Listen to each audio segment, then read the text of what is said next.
ანა მოგესალმები. როგორ ახარ? კარგად თქვენ? ხო არ გაუდინე? არა. ან შენ მოხვედი ადრე?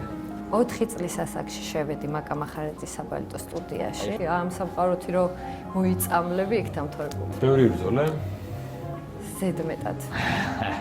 აყოფილი ხარ? არჩევანით? მთელი ცხოვრება მინდოდა რომ ჯეირანი მეცეკვა ეს იყო ჩემი ოცნება, რომელიც ნუ რა თქმა უნდა აუხდენე ოცნებად დარჩენ. მე არ ვთამაშობ შენ ცხოვრებაში და აი ამ მაშინ რეების სახით შენ ჩამოთვალე. ღმერთი იყო იმ პერიოდში ჩემს გვერდით.